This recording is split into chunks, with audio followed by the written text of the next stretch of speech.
যেগুলো কারণে আমাদের অজুর পূর্ণতা নষ্ট হতে পারে। তার ভিতরে 1 নম্বরের ভুল হলো, যেটি আমাদের হয়ে থাকে অজুর ক্ষেত্রে অনেকেরই, সেটা হলো বিসমিল্লাহ পাঠ না করা। অজুর শুরুতে কি পাঠ করতে হয়? বিসমিল্লাহ। আপনি যখন হাত ধুয়ে তো অজু শুরু করবেন, 2 হাতের কবজি 2 হাতে অজু শুরু করবেন না, প্রথম কাজ। তার আগে আপনি কি করবেন?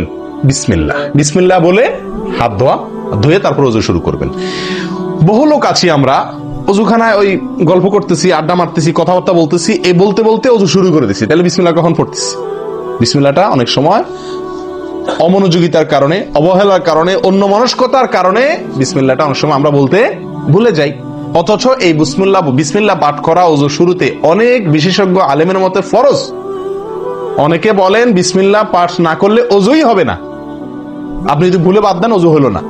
যদিও সংখ্যাগরিষ্ঠ ওলামাদের মতে এটা না, তাদের মতে বিসমিল্লাহ পাঠ করা এটা অজুর সুন্নাহ, এটা হলো অজুর কি সুন্নাহ।